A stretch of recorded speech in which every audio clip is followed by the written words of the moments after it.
নমস্কার, আমি লিপি সাহা। হ্যালো এভরিওয়ান, কি অবস্থা, কেমন আছেন সবাই?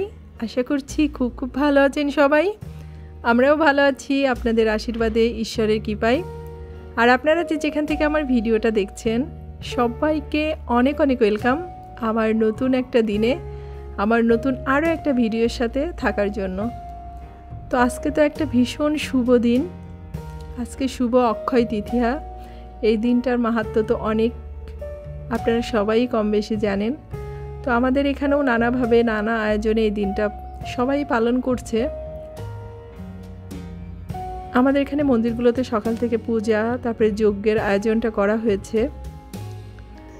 জ্যোতিষশাস্ত্র মতে বছরে 4টা দিন আছে, যে দিনগুলো কিন্তু খুবই গুরুত্বপূর্ণ, মানে ওই 4টা দিনকে শুভ বলে মানা হয়। তার মধ্যে এই অক্ষয় তৃতীয়ার দিনটা একটা। তো এই দিন তো অনেকে অনেক রকমভাবে পালন করে থাকে। এই শুভ দিনগুলোতে একটা নির্দিষ্ট সময় থাকে যে এই সময়টা থেকে এই সময়টা শুভ বলে মনে করা হয়।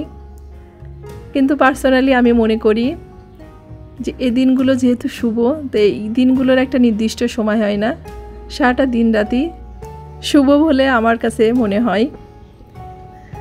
আমি যে বললাম যে বছরের 4টা দিন, সবাই হয়তো কম বেশি জানেন কোন 4টা দিন। তো তারপরেও আমি একবার উল্লেখ করি, এই যে আজকে যে অক্ষয় তৃতীয়া এই দিনটা, তারপর বিজয় দশমীর দিনটা, আর একটা হচ্ছে পয়লা চৈত্র, আর কার্তিক মাসের প্রথম দিন। এই যে বছরের এই 4টা দিন, এই 4টা দিন কিন্তু খুবই গুরুত্বপূর্ণ। এই 4টা দিন নানা আয়োজনে, নানাভাবে, নানা জায়গায় পালন করে থাকে।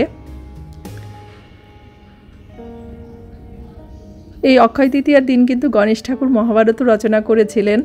মানে এই দিনটার যে এত এত মাহাত্ম্য, এত এত ভালো কিছু আছে, মানে আমরা অনেকেই জানি, আবার অনেকেই কিন্তু জানি না। আর একটা কথা, আজকের দিন থেকেই কিন্তু জগন্নাথের রথ বানানো শুরু হয়। তো আমাদের এখানেও মানে সে আয়োজনটা শুরু হয়ে গেছে।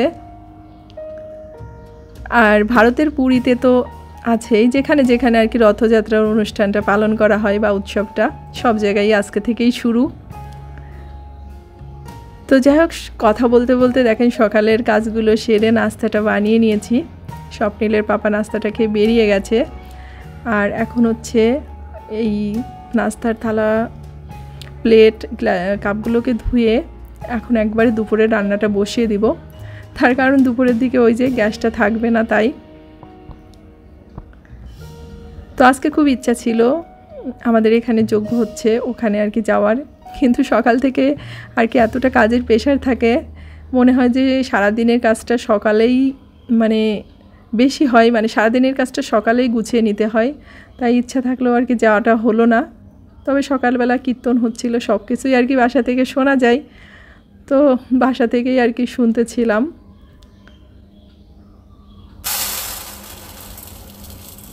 তো কালকে যখন স্বপ্নিলকে কোচিং থেকে বাসায় নিয়ে আসছিলাম, তখন দেখছি আর কি সব কিছুরই আয়োজন চলতেছে। তো সবসময় ইচ্ছা থাকলেও আর কি যাওয়াটা সম্ভব হয় না, আর আসলে হয়ে ওঠে না। তো যাই হোক, এটা নিয়ে মন খারাপ করে কোনো লাভ নেই। এই যে এখন হচ্ছে আজকে নিরামিষ রান্না করব, তো এই যে মটরের ডালটা এখনই বসিয়ে দেব। আর বেশি কিছু রান্না করব না, একটু আলু ভেজে নিব আর একটু তরকারি রান্না করব। প্রতিদিনই মানে দুপুরের দিকে স্বপ্নিলকে একটু টিফিন জাতীয় খাবার দিয়ে থাকি।